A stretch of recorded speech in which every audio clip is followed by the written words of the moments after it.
Hello and welcome to another anime lore video, and today we are going to take a closer look at Kazuma and something he's quite famous or rather infamous for. And no, I'm not talking about his steel skill or him being essentially the Kenny of the Konosuba series. I'm talking about his incredible weakness. But before we're going to take a closer look at this problem of Kazuma, let me quickly thank my Patreons for supporting this channel, as well as all users of the YouTube thanks function who made one-time donations. And now, with all of that said, let's dive into the topic at hand. And the first thing I should mention is that Kazuma did not choose his stats, but were just basically born with it. Even back in Japan. Oh, and fun fact, according to Aqua, so literally the most unreliable of narrators in the history of history, we humans, at one point in our own timeline, were also able to use magic. Now again, this is the word of a woman who thought that condoms are just balloons. And yes, there's an illustration of precisely this scene in the novels. So again, take it with a metric ton of salt. Now anyway, Kazuma, even as a kid, was lucky and never lost a single round of rock, paper, scissors, which is moderately impressive, but all of his other stats are subpar, to the part that even Megumin, who had the physical stats of, well, just a mage, at one point, namely just before they fought Hans, the deadly poison slime mutant, had taken pity on Kazuma, since he was completely out of breath while ascending the mountain. Something I really wish the anime had kept in. Anyway, Kazuma is so weak because he neither has any innate talents or hidden abilities or powers or skills or something else. He is just a level 1 rookie adventurer, or rather was one when he came to this brave new world.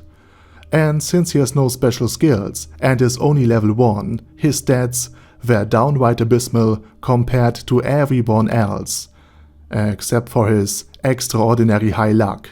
This luck stat is also the reason why Kazuma is such a great archer, or rather snipe skill user, since snipe scales with dexterity, which is okay, I guess, and his luck stat, which was already in the triple digits at the very start.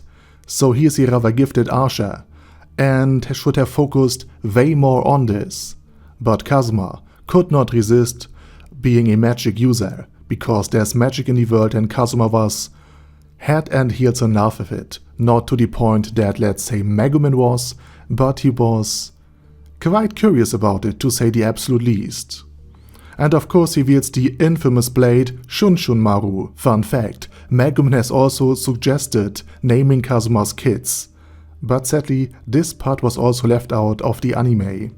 But nonetheless, Kazuma is very effective with the snipe skill, to the point he could shoot down many body parts of Hans, until he ran out of arrows after being buffed with Aqua's blessing.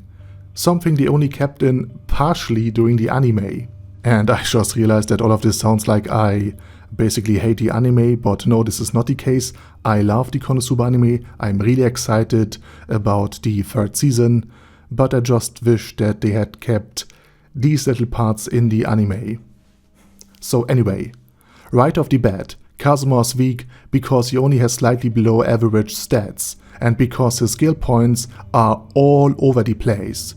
The combination of lurk, sense foe, ambush, and snipe, in further combination with his high luck stat, would likely be very effective against most living targets. But since he doesn't adventure alone, or at least with a competent group, at least most of the time, not only his luck is neutralized by Aqua's abysmal luck, with his party he can't focus on this in and of itself viable way to fight.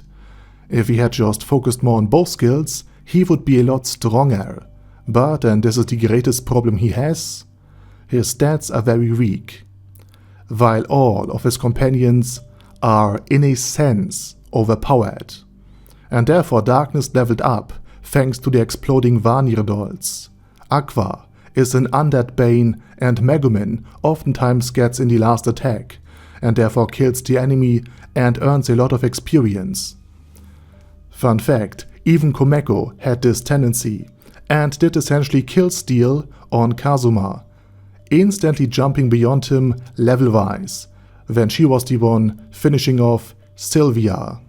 And without strong attacks, Kazuma does not get any lot of kills, and therefore he doesn't earn that much experience, hence why he levels up far slower compared to all of his companions. And to give you a more accurate way of seeing how weak Kazuma truly is compared to his companions, when Sane was requesting Kazuma's aid while he had an episode of being a hikikomori again, all of his teammates were in their mid-20s level-wise, while Kazuma was just level 13.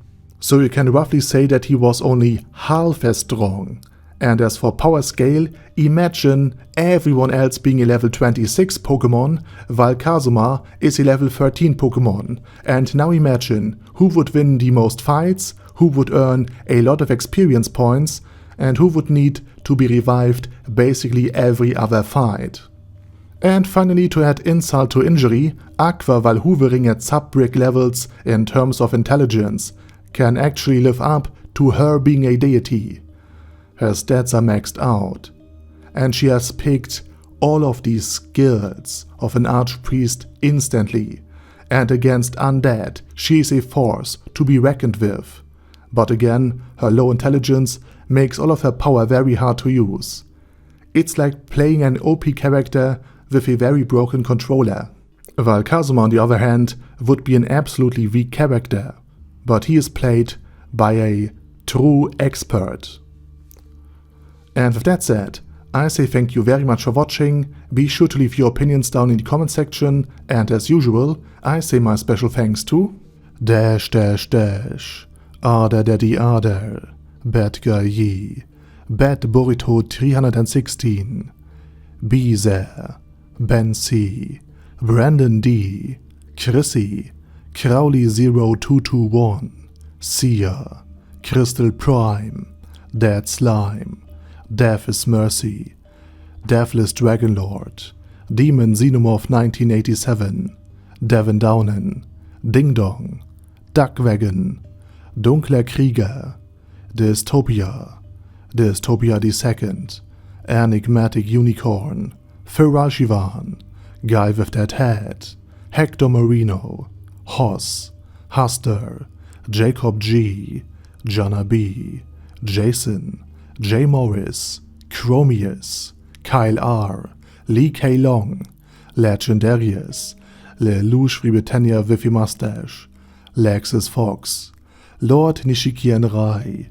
Lord Touch Me, Loverazor, Merovec, Mr. Shoes, Mr. Tweaker, Michael R, Michael Y, Nope, Oh Hell No, Normal Toad, O-Kill, Overlord General Gasper, Paddy Pantom, Personage, Primus 11, Rhinomere, Q&A Care Cosp, Shergox's Daddy, Shadow Lightning Wolf, Shrine Keeper, Super Tier Magic Batista Bomb, Supreme Cheese, Staris, Ted, Texas Deer, The Orc Warboss, Rock Ed Smasher, T.E. Wang, Vash Hawkeye, Vegito 27, Venture Fanatic, Wilhelm, Xenokai, and Zonagon. Thanks guys.